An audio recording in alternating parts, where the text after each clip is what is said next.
On April 14, 2026, the Securities and Exchange Commission approved FINRA's amendments to Rule 4210, formally eliminating the pattern day trader designation and its $25,000 minimum equity requirement. On April 20, FINRA published Regulatory Notice 2610. The effective date, June 4, 2026. For 25 years, since February 27, 2001, the PDT rule has been the single most restrictive barrier to retail market participation in the United States. It classified any trader executing 4 or more day trades within 5 business days as a pattern day trader and required them to maintain $25,000 in minimum equity at all times. Fall below that threshold and your broker locked you out of intraday trading completely. That barrier is now being demolished. Welcome to Market Lens. I'm Daniel Reed. Today is May 24th, 2026. In 11 days, the most significant regulatory shift in retail market structure since the introduction of zero-commission trading will take effect.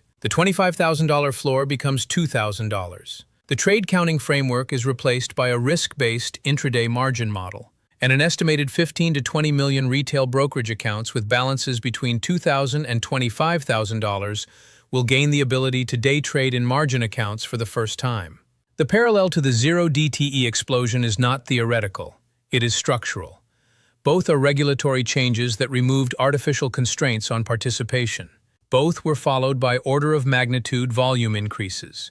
Today we are mapping what the PDT elimination actually changes in the rule text, why this is the zero DTE moment for equity day trading, and what the data says about the volume supercycle that follows. First, let's be precise about what is being eliminated and what replaces it. What is gone, effective June 4? 1. The pattern day trader designation itself. FINRA is deleting every reference. No more 4-trade test, no more classification. 2. The $25,000 minimum equity requirement for PDT accounts. That specific floor is struck from the rule text at paragraphs B4, F8B, and G13. 3. The day trading buying power calculation that multiplied prior day equity by 4 for equities and by 2 for options. That arithmetic is dead. What replaces it? The new framework introduces a single concept, the intraday margin level, or IML. Under new Rule 4210D2, broker-dealers must determine whether a customer's account has an intraday margin deficit on any day where there is an IML-reducing transaction, essentially any trade that reduces the amount the customer could withdraw while still meeting maintenance margin. The old rule asked, how many trades did you make? The new rule asks, how much exposure did you have at any point during the day? Brokers get 2 implementation paths. Path 1, real-time monitoring. The broker blocks any trade that would create an intraday margin deficit before it executes. This is the stricter model and the one most major brokers are adopting. Path 2, end-of-day calculation. The broker assesses margin status once at market close. If there was a deficit at any point during the day, a margin call is issued. The customer must satisfy it by the close of the next trading day. The penalty mechanism. If a customer accumulates 5 intraday margin deficits within 5 business days, their account faces a 90-day freeze on creating or increasing short positions or debit balances. There is a de minimis exception for deficits under the lesser of 5% of equity or $1,000. The general minimum margin requirement drops from $25,000 to $2,000, the standard minimum that applies to all margin accounts under Rule 4210B4.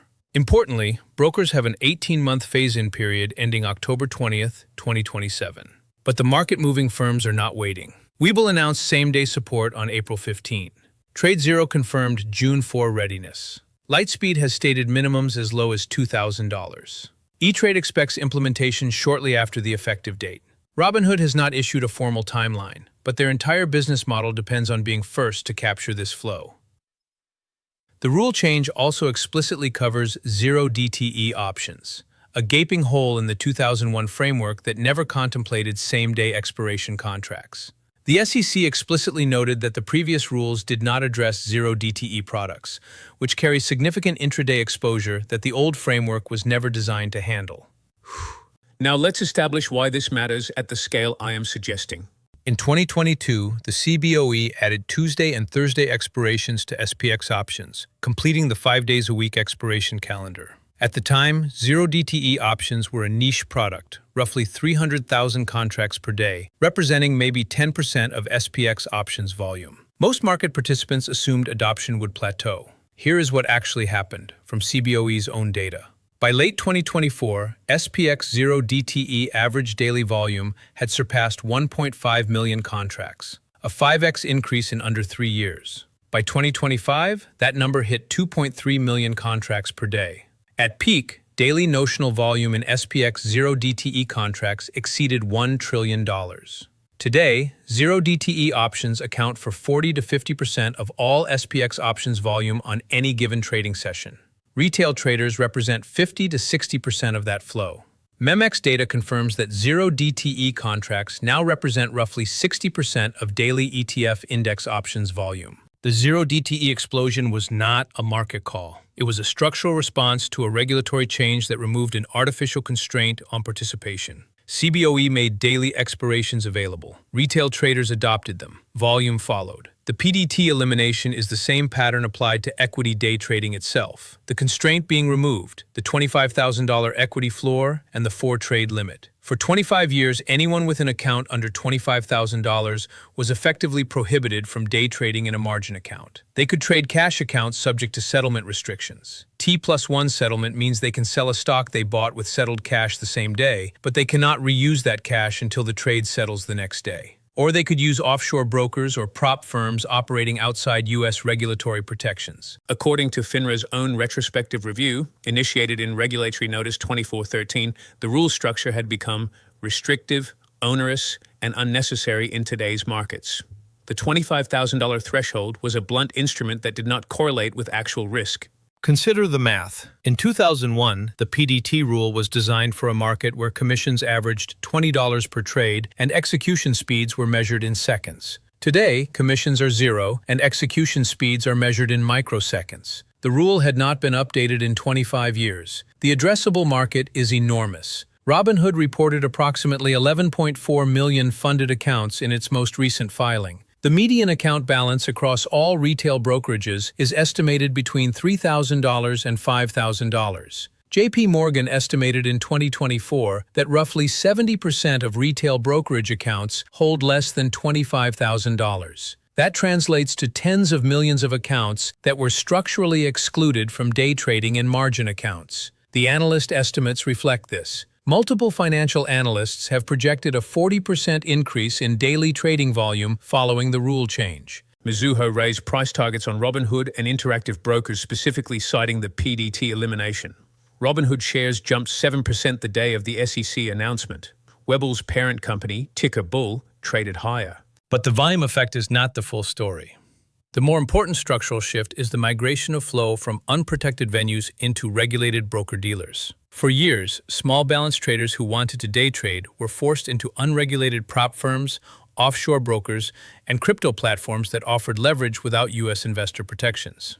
The PDT rule was actively pushing retail flow outside the regulatory perimeter. FINRA's own analysis cited this as a justification for the change. When the rule takes effect June 4, a significant portion of that flow returns to the regulated ecosystem. That benefits the brokers, the exchanges, and the data vendors. But it also changes the quality of price discovery in small and mid-cap stocks, where retail participation has the most impact. Every structural shift has a dark side, and this one has 3 traps that traders need to understand. Trap 1, the intraday margin deficit mechanism is stricter than the old rule. The PDT rule was binary. If you had $25,000, you could trade freely. The new rule monitors your intraday margin level continuously. If a trade pushes your account into deficit at any point during the day, even if you close the position for a profit 5 minutes later, that triggers a deficit count. 5 deficits in 5 days triggers a 90-day freeze. Under the old rule, you could day trade $24,999 in a cash account without triggering PDT status.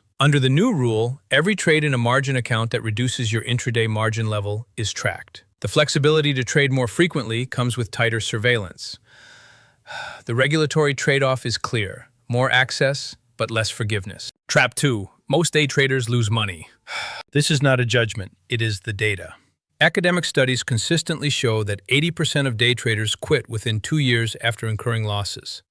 The SEC's own approval order explicitly notes that the elimination of the PDT rule may increase retail losses, which is why the intraday margin framework includes the deficit tracking mechanism. The 40% volume increase projection includes a significant percentage of new traders who will lose money rapidly. For brokers, this is revenue. For traders, it is tuition. The democratization of access is not the same as the democratization of profitability. Trap 3. The 18-month phase-in creates a two-tier system. Not all brokers will implement the new rules on June 4.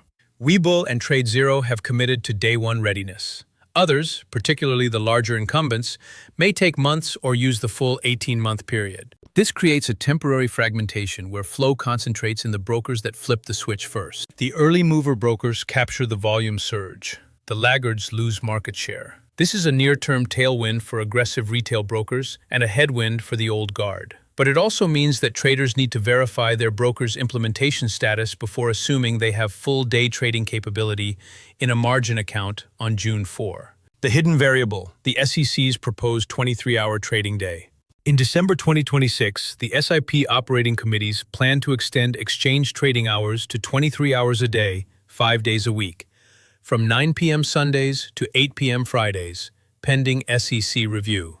The PDT elimination is a necessary precursor to extended hours day trading. You cannot have 23-hour trading if the day trading rules are tied to a fixed session clock. The two changes are complementary. The message from regulators is clear. The U.S. equity market is being redesigned for continuous, global, retail-driven participation.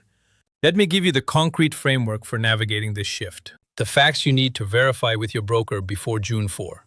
1. Confirm whether your broker is implementing the new rules on June 4 or using the phase-in period. If they are phasing in, your account remains subject to the old PDT restrictions until they flip the switch. 2. If your account is under $25,000 and you have been trading in a cash account to avoid PDT restrictions, understand that moving to margin changes your settlement dynamics. Cash account trades settle T+1, but margin accounts use the new IML framework. The trade-off is trade frequency versus real-time margin surveillance. 3. The $2,000 minimum is the regulatory floor. Brokers are permitted to set higher internal minimums. Some may require more than $2,000 for margin approval. Check your broker's terms. The watch list for the transition. Track Robinhood, Webull, and Interactive brokers as proxies for retail volume. If Hood reports a material increase in daily average revenue trades in Q3, the volume supercycle thesis is confirmed. Track CBOE options volume for spillover effects. The PDT rule elimination applies to equities, but if retail day trading activity increases equity volume, options activity, particularly 0 DTE, will follow. Track industry-wide margin debt figures. An increase in margin debt coinciding with the June 4 effective date signals that small balance accounts are leveraging the new access. The timeline. June 4th, 2026. PDT rule eliminated. Most competitive brokers implement day 1. October 20, 2027. End of the 18-month phase-in period. All FINRA member firms must comply. December 2026. Target. 23-hour trading availability on U.S. exchanges, pending SEC approval. The elimination of the $25,000 day trading barrier is the most significant structural expansion of retail market access since zero-commission trading reshaped the brokerage industry in 2019. The 0 DTE parallel is not a marketing hook. It is the correct analog. A regulatory constraint was removed, and volume followed by an order of magnitude. The question is not whether this will increase trading volume. The data is unambiguous on that point. The question is which brokers, which exchanges, and which traders capture the value of that increase. I'm Daniel Reed. This has been Market Lens.